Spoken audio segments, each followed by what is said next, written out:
Assalamu alaikum wa rahmatullahi wa barakatuh. Prezados irmãos, hoje vamos contar mais uma mensagem sobre a vida do nosso profeta Muhammad. Hoje vou contar uma história sobre o nosso profeta Muhammad, sallallahu alaihi wasallam, como é que passou. E aqui vamos falar o que aconteceu com o nosso profeta Muhammad, sallallahu alaihi wasallam, antes da revelação da caverna do retiro da ira. No topo de uma montanha rochosa, uma escuridão silenciosa da noite, um homem que amava a verdade se retirava para buscar a paz. Esse homem era Muhammad, e ele não imaginava que aquela noite seria uma noite que mudaria o destino da humanidade. Antes da revelação, o retiro da caverna de Hira, o profeta Muhammad tinha aproximadamente 40 anos de idade. Ele via a vingança, a idolatria, a corrupção, a violência que predominava ou mesmo que dominava Meca.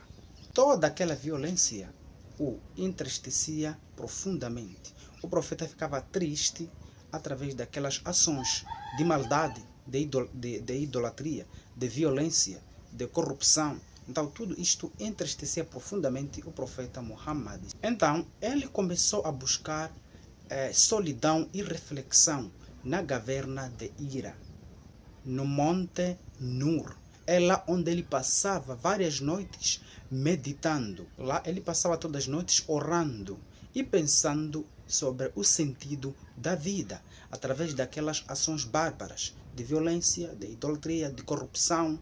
Então tudo aquilo o entristecia profundamente e ele ficava lá no Monte Nur orando. O profeta Muhammad era um homem puro e sincero, conhecidos por toda a gente como o homem confiável.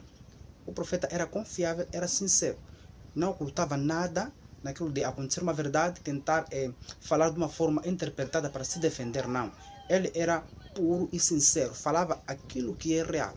Mas como não bastasse, a segunda noite mudou tudo. Ele sempre ia lá, orava tudo, mas a segunda noite mudou tudo e todo o destino da humanidade. É aqui onde vão perceber, e fique atento para poder perceber esta parte. É a parte mais importante que vocês devem perceber e entender como foi a história do nosso profeta Muhammad, sallallahu alaihi wasallam. Naquela noite especial, na segunda noite especial, durante o mês de Ramadã, o Muhammad estava sozinho na caverna. De repente, ele sentiu uma presença poderosa lá na montanha. E o silêncio da montanha foi quebrado. Ele ficou admirado. Uma luz tão brilhante encheu naquele pequeno espaço, que o Muhammad estava lá. É dali que um ser majestoso apareceu diante dele. E este majestoso era o Jibril. Jibril em árabe, em português é o anjo Gabriel. Estava ali presente, era o Jibril. O Jibril em português é o anjo Gabriel, que é o maior dos anjos, né? Dentre os vários anjos que existem, o Jibril é o maior dos anjos. Então já estava ali presente naquele local que se encontrava o profeta Muhammad. Estava ali o anjo Jibril. E o que aconteceu a seguir? Com a presença do anjo Jibril. Então é isso que precisa prestar atenção, que vai mudar a história da humanidade completamente.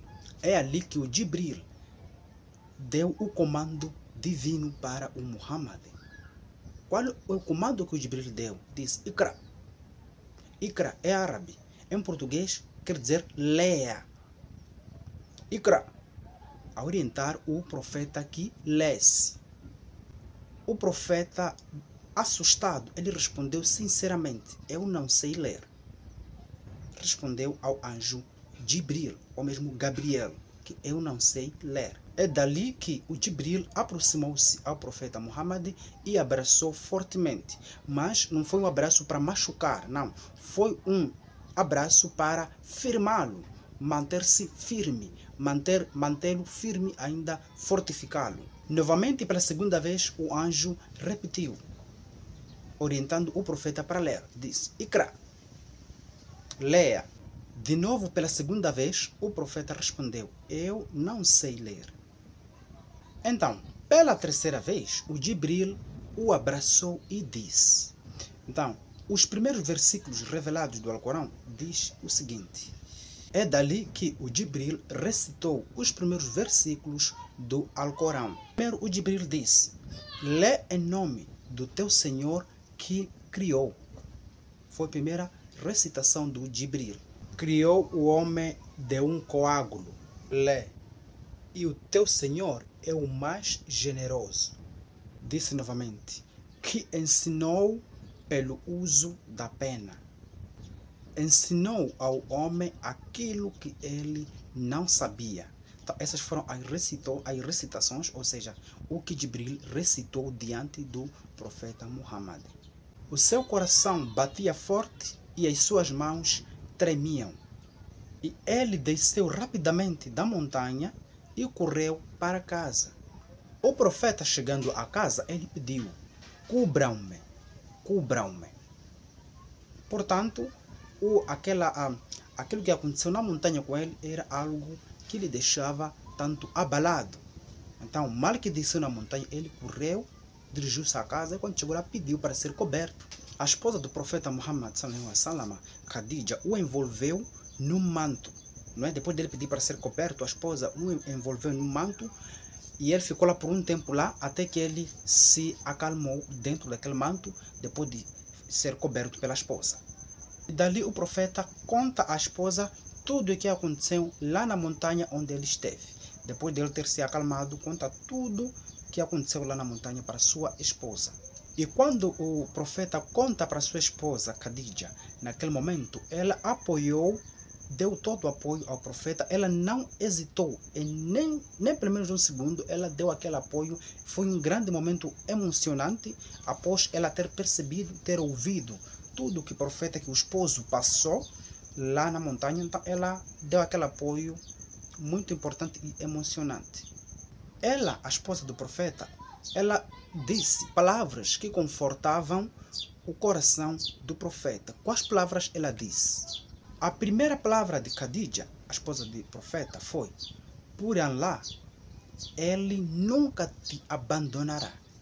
Khadija falou isso para seu esposo, profeta Muhammad. Diz: tu és o bom com a tua família, ajudas os pobres, apoias os oprimidos, és honesto e confiável. Allah jamais te deixará sem ajuda. Foi assim que começou a missão da profecia. A revelação daquela noite na caverna de Hira abriu caminho para muita coisa, abriu caminho para a mensagem do Islã. Depois, a orientação divina. E em terceiro, a mudança completa da humanidade. É dali que tudo isso entrou em vigor e começou a mudar a forma de pensar, a forma de agir e a forma de enxergar o mundo.